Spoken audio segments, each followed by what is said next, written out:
dañoo bokk ci ruux yi sëñ bi tànnoon ñuy jàng xasida. barke borom Tuubaa aji màgg ji barke borom Tuubaa aji màgg ji barke borom Tuubaa aji màgg ji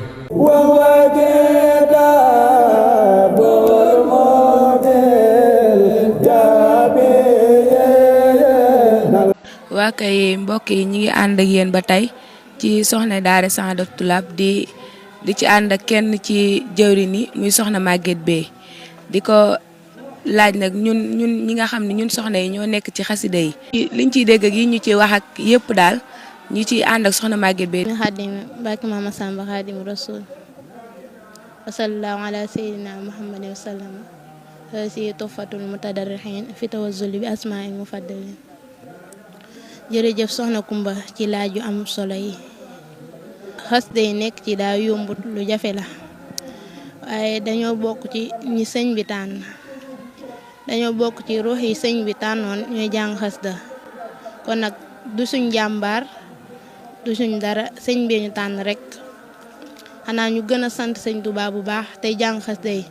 ndax murit moom bu du jàng xasida du am xorom loolu moom sëñ Tuubaa def na ko ku du jàng xasida moom daree xorom doo ko am. soññ mbokki soxna yi ci kàddu sëñ Baye Jaxate bismillah soxna Maguette. sëñ Baye Jaxate moo doon wax rikkaxatan lu mën a xew awal ndigal te yaru yow kon di nga làqu wépp yiw tey ak ëllëg maa la ko wax mboole mbindee fi jëkk di wut yaroo ko gën koo rafet moo jar di dox junni bi at di wut sëriñ bu la ko jox ku yaru wut matu ta yar ku yaru wut matu la yor ku yaru wut alku na far ku yabu far tàbbal ko pax ku la jox junni it te jàpp lab yar may la ko léegi nga gis junni yaroot boromub yar for ko te sax ab yarandee fi rawe nit ab yarandee fi gëne nit ab yarandee fi sute nit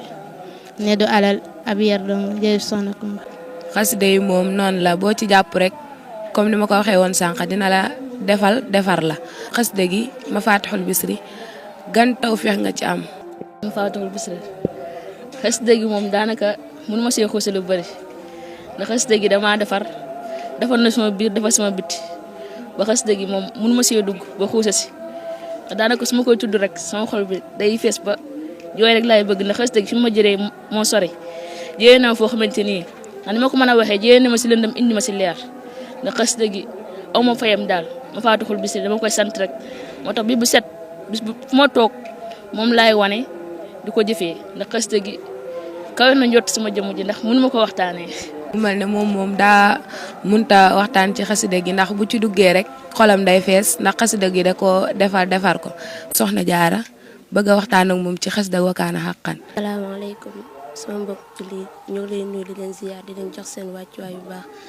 di jiite suñu yóbbeeg ziyaar bi suñu sëriñ suñu wasila Seexuna si Ahmadou Massamba di ko ñaanal yàlla yàggal ko fi la te ànd ak wér. yan tawfeex nga am ci Wakaana Haqqan bismillah. Wakaana Haqqan kat jëm sama Samba dañu ko jox ba pare te xamuñu ko ndaxte jëmi Wakaana am naa si tawfeex bu baax a baax ndaxte ba ñu dugg si xasida yi même te daal xamuñu woon xasida yi de waaye xasida yi kat boo si nekk si moom yombul di nga dégg di nga daj barki borom Tuubaa ndaxte suñu maam Seex Ibra daan na dégg lu ne lu dul ñun ñi nag moom maanaam ñun ñi xamante ne ay jaamaat lan teew ñun ñi daal duñ dégg dara loolu moom mënta ne dinañ dégg duñ daj